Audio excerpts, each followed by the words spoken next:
Mesdames, Messieurs, bonjour et bienvenue. Vous êtes sur Zena TV, la chaîne au cœur des diasporas. Entretien du jour avec un nom, Monsieur Arion Samba, bonjour. Bonjour, Sir. Arion Samba, vous êtes cofondateur d'un think tank qui s'appelle l'ENDA. Qu'est-ce que c'est exactement? Alors, l'ENDA est un club de réflexion et d'échange sur les sujets socio-économiques et des stratégies de développement sur l'Afrique. Ce qui est nouveau, c'est que vous regroupez plusieurs nationalités, en fait. Oui, c'est bien ça. L'ENDA recouvre plusieurs nationalités africaines.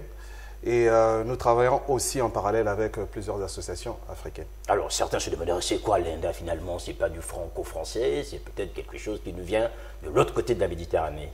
Oui, c'est ça. Nous voulons créer une synergie avec d'autres nationalités, dans le sens où, dans les missions de l'ENDA, nous voulons accompagner les investissements microéconomiques et macroéconomiques sur l'Afrique, valoriser les actions socio-économiques sur le développement de l'Afrique.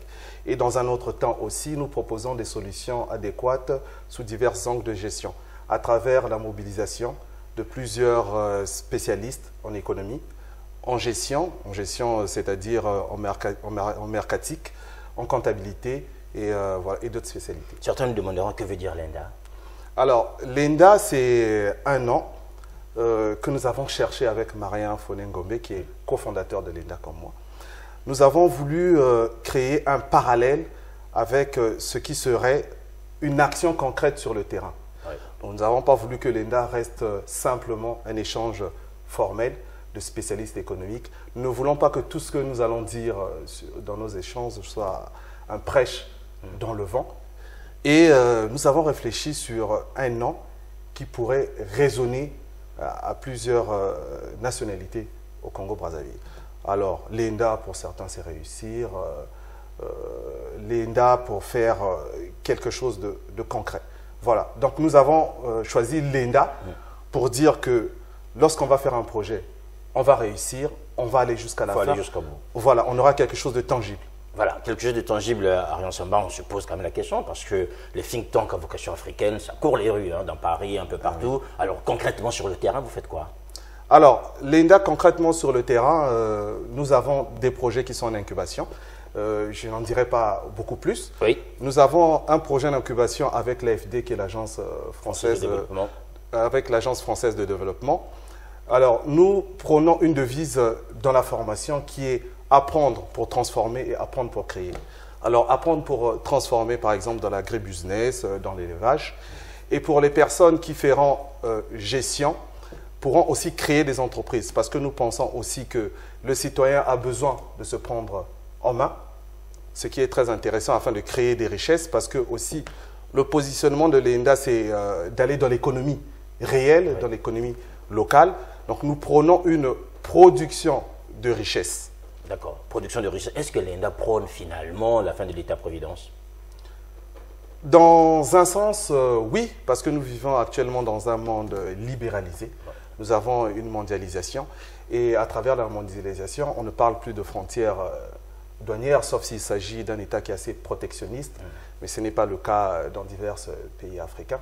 Donc il y a plusieurs sociétés qui arrivent.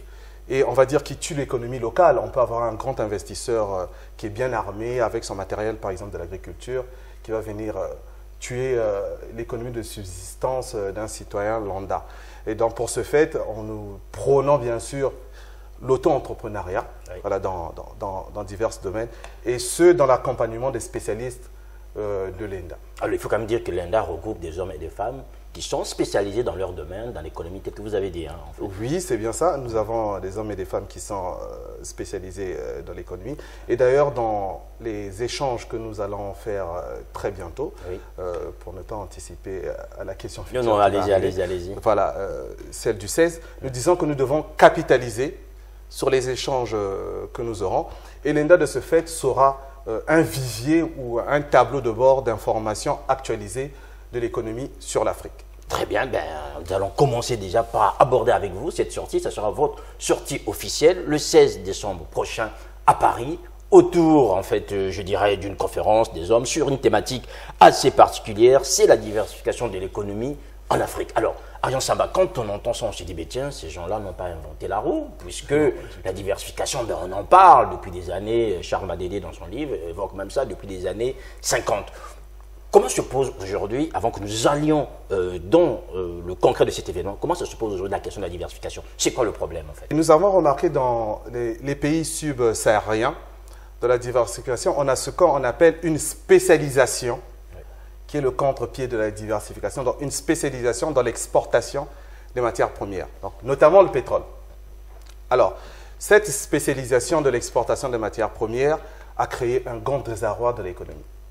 Donc, nous sommes restés spécialisés dans l'exportation des matières premières. Brutes, hein, matières premières brutes aussi. Oui, hein. Oui. donc je vais en venir plus précisément le pétrole, par exemple, pour avoir un exemple assez concret. Donc, nous avons le pétrole. Donc, le pétrole, par exemple, avec la baisse du cours du dollar, nous remarquons que les États n'ont pas anticipé, certains États en tout cas, n'ont pas anticipé cette baisse. Et du coup, l'économie se trouve ravagée par plusieurs mots actuellement. Et donc, dans cette spécialisation, ce qui a créé un second problème, c'est que on exporte le pétrole, par exemple, et ce pétrole, au lieu de créer des emplois chez nous, crée des emplois chez les pays exportateurs. Donc, les entreprises qui exportent ce pétrole, avec les dérivés, par exemple, du pétrole comme le goudron, ensuite, ces entreprises créent des emplois, créent des salaires, créent des impôts. Ce que nous n'avons pas alors que nous sommes des pays rentiers du pétrole. Donc, comme disait Cheikh Anta Diop, il s'agit de la mise en valeur des matières premières, par exemple, le pétrole, pour une rentabilité externe qui n'est pas la nôtre. Alors, nous allons prôner une rentabilité interne. Alors, pourquoi, en fait, se lancer, je dirais, officiellement sur cette thématique précisément? Qu'est-ce que vous voulez attirer comme attention, en fait, en faisant ce choix lors de cet échange le 16 décembre à Paris par rapport à votre sortie officielle? Alors, nous voulons attirer l'attention des gouvernements, des sociétés, des associations, bien sûr, qui prônent la diversification, parce qu'il est très important de ne pas rester axé sur un seul domaine. Comme on dit, on ne doit pas mettre tous les œufs dans un même panier. Donc, il est toujours bien de diversifier ses actions. Comme nous avons, par exemple, aussi certains pays de l'Afrique de l'Est qui n'ont pas, par exemple, qui ne sont pas axés seulement sur le pétrole, sur les produits miniers. Alors, nous avons, je vais prendre au pif, le Kenya, par exemple, qui est très axé sur l'agriculture, par exemple, avec un produit comme le maïs, qui est beaucoup exporté et qui a une culture commerciale, par exemple, qui est le thé, et qui a aussi des roses qu'ils cultivent et qu'ils exportent vers l'Europe, qu'ils exportent vers la France. Et aussi le tourisme. Il y a aussi, bien sûr, le tourisme. Oui. Et donc, toutes ces choses-là nous poussent vers un sujet qui est la diversification, selon les thèmes qui seront abordés par nos Avec un intervenant, c'est Vernon Bekabeka. Nous aurons comme intervenant Vernon Bekabeka, bien sûr, qui est consultant en formation commerciale, bancaire et assurance, TPE et PME. Nous aurons aussi M. Misele Christian, qui est spécialiste en finances publiques et conseiller municipal. Et enfin, Christian Kamtchen, qui est écrivain et qui est spécialiste en analyse quantitative financière. Alors, concrètement, est-ce que c'est une rencontre qui est ouverte à tous? C'est une rencontre qui est ouverte à tous. Nous demandons à tout le monde de venir pour enrichir le débat, pour avoir des échanges assez fructueux. C'est aussi le but. Entrée libre, faut-il s'inscrire ou bien on Oui, débarque c'est une entrée libre. Il faut s'inscrire alors sur lenda.pro. Il y a une case de réservation, on y va, on clique, c'est tout simple, on met le nom, le prénom, son mail et on réserve. Et même peut-être sur Facebook aussi, puisque vous avez une page Facebook. Oui, sur Facebook, nous avons une page qui s'appelle le Club Lenda.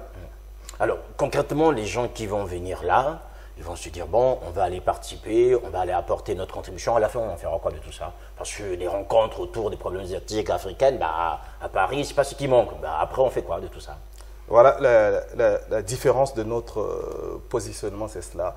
Je disais tantôt, dans l'échange, nous allons capitaliser tous ces échanges-là et cela servira au Club Lenda dans l'accompagnement de divers projets en Afrique. Donc ces spécialistes-là vont, à travers toute la théorie qu'ils vont apporter, se servir de cela pour accompagner les projets en Afrique.